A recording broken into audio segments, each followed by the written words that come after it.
대통령님의 모두 말씀이 있겠습니다. 여러분 반갑습니다. 전 세계에서 대한민국을 여러 측면에서 부러워하는데 그 중에 하나가 잘 갖추어진 의료보장 시스템입니다. 이 의료보장 시스템이 몇 년간 상당한 혼란을 겪고 훼손되기도 했지만 아주 빠른 시간 내에 정상을 회복해 가고 있는 중입니다.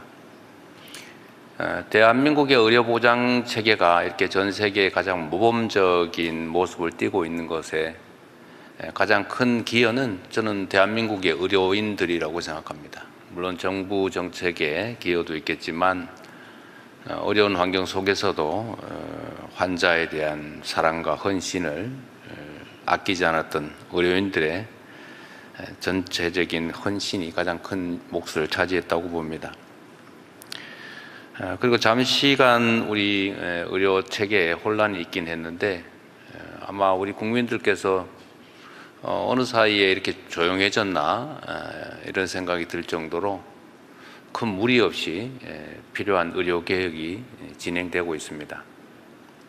온 국민의 걱정거리였던 의대 정원 문제도 우리 정은경 우리 장관님을 비롯한 복지 관련 공무원 또 정치권의 도움으로 그리고 우리 교회의 협조로 큰 성과를 냈습니다.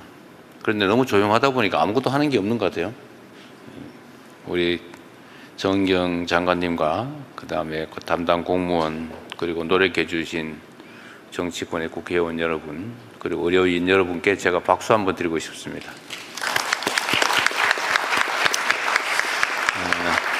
사실 이게 개혁이라고 하는 게 쉽지가 않죠. 기존에 가지고 있던 이해관계도 있는데 이걸 조정해야 되고 이해관계의 조정은 필수적으로 빼앗기는 측이 있게 되죠.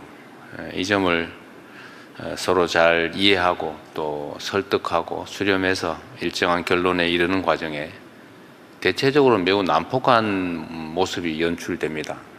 그러나 그렇게 하지 않고 원만하게 서로를 존중하고 조정하면서 일정한 합의에 이르는 것은 모두의 노력이 필요합니다. 그리고 인내도 필요하죠. 그래서 이번 전체가 다 완료된 건 아니지만 의료계획의 중요한 부분을 차지했던 의대 정원 문제나 또 공공 지역 필수 의료 확보의 문제가 이렇게 상당한 진척을 이루게 된 것은 매우 큰 아주 바람직한 성과라고 생각합니다. 보통 우리가 개혁하면은 울고 싸우고 시끄럽고 그다음에 대결하고 대립하는 것들을 상정하는데 그러지 않고도 대화와 설득을 통해서 충분히 일정한 결론에 이르게 될 수 있다는 점을 이번 의료개혁 과정에서 저는 증명했다고 생각합니다. 그건 대한민국의 역량을 보여주는 것이기도 합니다. 그리고 앞으로 우리가 가야 될 길이 멀죠. 여전히 의료 차별이라고 할까? 이런 것들은 사실 상당히 대한민국에 많고 더군다나 악화되고 있습니다. 특히 지방의료, 필수의료, 공공의료 부분이 상당한 문제가 발생되고 있죠. 제가 과거에 직업인으로서의 경험에 의하면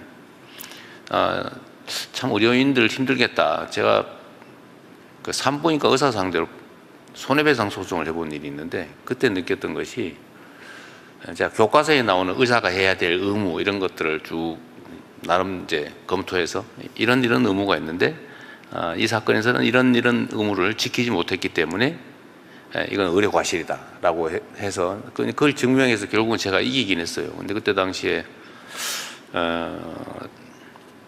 신생아가 거의 식물인간 상태였기 때문에 배상액도 엄청나게 많았죠. 개호 비용까지 해서. 그러면서 사실은 제가 재판을 이기긴 했는데 그때 든 생각이 이 교과서에 있는 대로 다 하려고 그러면 이 돈으로는 도저히 할 수가 없는데 그러니까 소위 이제 인정되는 의료 수가라고 하는 게 있지 않습니까? 그건 5분 단위로 무슨 산소 포화도를 체크해야 되고 맨날 지키고 있어야 되는데 할 수가 없는 거예요. 그걸 하면 그때 당시에 인정된 치료비로는 도저히 그렇게 할 수가 없어요. 이러다가 산부인과 가서 안 하고 싶겠다 이 생각이 들었는데 결국은 십수년이 지나면서 현실이 되고 말았습니다. 산부인과에서 요새 상과를 안 하려고 그런다면서요. 위험해서. 그래서 그때 든 생각이 내가 법정에서 이렇게 의사의 과실을 주장하고는 있긴 하지만 이 과실, 즉 주의 의무를 지키기 위해서 필요한 기본적인 여건이 갖추어져 있냐, 이건 아닌 것 같다. 오히려 국가가 배상해야 되는 거 아닐까, 뭐 그런 생각을 제가 한 때가 있었는데, 지금도 그 경험 때문에 현장의 의료인들이 이런 위험 영역에서 회피하고 싶어하는 그런 심정을 상당 정도 이해를 합니다. 그리고 또 한 가지는 이런 측면들도 있죠. 무슨 의료사고가 발생하면 법정에서는 이기기가 어렵다 보니까 사실 매우 어렵거든요. 그 병원 앞에 진치고 이렇게 뭐 시위하고 망신 주고 괴롭히고 막 이런 게 또 일상이어서 분쟁이라고 하는 게 이런 방식으로 접근하고 해결되는 게 과연 맞느냐, 이런 생각도 해본 일이 있습니다. 그러다 보니까 이제 또 위험한 수술 이런 걸 또 안 하게 됐죠. 결국 최근에 생긴 일종의 공공의료 공백이나 아니면 뭐 필수 의료 공백, 뭐 지방 의료 공백은 경제적 측면이 좀 강하니 그렇다 치더라도 이 두 가지 문제는 제도적으로 보완이 돼야 근본적인 문제 해결이 되겠다, 그런 생각을 하게 됐습니다. 지금도 그 생각은 변함이 없어요. 그래서 제가 계속 국무회의에서도 가끔씩 이런 얘기를 하는데, 수가 체계를 합리화하는 게 일단 중요하겠다. 의료 수가 제도라고 하는 게 정말로 제대로 책정되어 있느냐. 또 한 가지는 공공의료를 확장을 하려면 국가 공동체의 책임을 확실히 강화해야 되겠다. 이거 개인의 손을 돈을 버는 영역으로 다 남겨두고 거기에 도덕과 공적 책임을 요구하는 것이 과연 유효한가, 이런 생각도 하게 됐습니다. 근데 그런 문제도 좀 고민을 같이 해보면 좋겠습니다. 그래서 공공의료 필수의료 문제는 정부의 책임을 좀 강화하는 방향으로 우리가 정책 검토를 계속 하고 있고, 또 그 측면에서 의대 증원도 지금은 지역으로 조금만 증원했다고 하신 거죠.